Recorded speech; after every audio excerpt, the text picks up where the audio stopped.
Hello, I am just planting some stuff out and I'm excited about a few things. These sweet peas are going to grow up this post and they'll be covered in flowers soon. It's very cute. We've definitely got some plums on the plum tree I planted last year. See that tiny ball in the middle of the flower? It's very exciting. We've got Saskatoon berries and some black cherries. All of the branches on my 4-in-1 apple are alive and doing well. It's very exciting. The elderberry tree or bush has flower heads starting all over it too. Hopefully I will get a nice crop of medicinal elderberry flowers this year. We've also got gooseberries on both plants. And this pear is leafing out beautifully. We've got a good few peony flowers as well with accompanying ants. We've got yarrow flowers coming up soon. And the comfrey flowers are about to open. The crab apple is leafing out nicely. And this comfrey patch is going to flower soon too. I've got a ton of self-seeded lettuces as well. This is the best lettuce I've ever grown, and I didn't do anything except let last year's go to seed and drop seeds. I think all of the branches on this pear have survived because we've got some nice buds over here. And this one has buds as well. And this was the one I really wanted to keep all 5 grafts because then I have 5 in 1. We even have some flowers over here. Now, if those flowers set fruit, I have to cut it off because it's way too thin of a branch to support fruit this year. So, but I'm just gonna let it do its thing. Actually, I might have to, that's a very long branch and I've been learning how to prune. So I think I'm gonna trim that to probably about here where this bud is. The raspberries are doing great. However, I did notice that all of the tops of them died back. So they didn't kill the whole plant, but something was definitely pretty brutal about this winter because I lost all the tops of the raspberries except for that last one. And I lost all my lavender, my chives, and some other things that normally do very well. This bed needs to be weeded and then I'll put in some beans.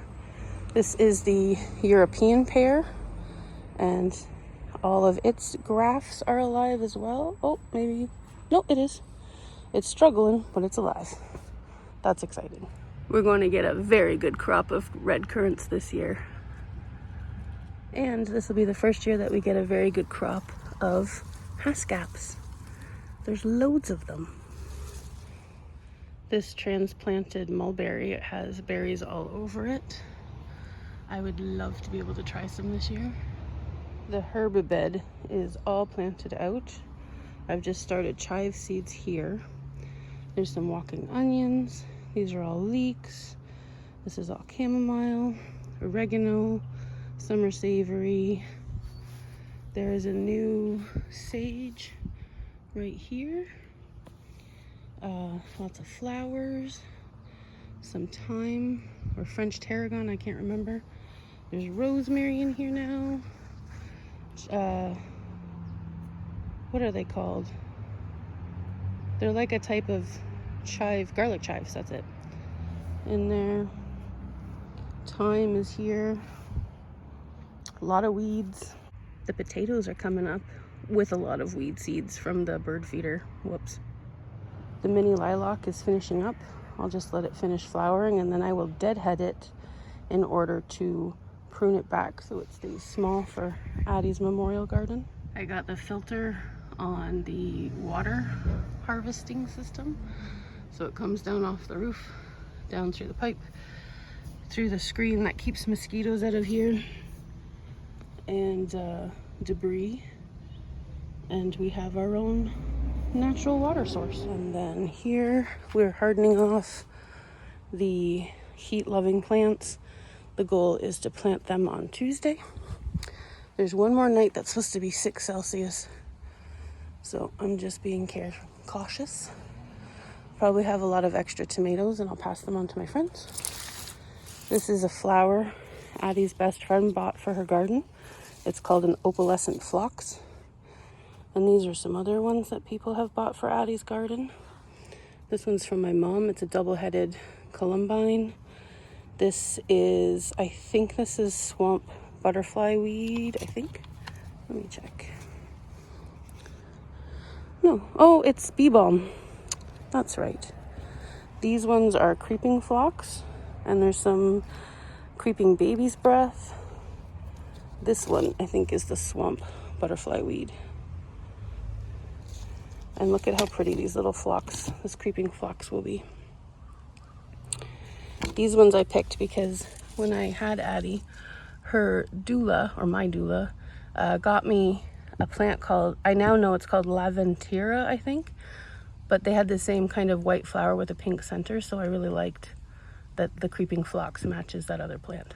So I grabbed some. Planted out a bunch more sweet peas here and some violas, and I'll put a little bit of chicken wire around the base to help it climb, and then it'll climb up and make a little tower. And in this empty space, I did plant some bean seeds just in case there's enough time to grow beans. I might have to rip them out for the deck, but I kind of doubt it because the year is going to be busy. So yeah, that's where we're at with the garden right now. I'm getting more and more excited. It's starting to look more and more like I wanted it to. I can start on the arches because my draw knife arrived for stripping bark off of greenwood branches. And I'm also going to start digging the pond soon. So yeah, thanks for joining me.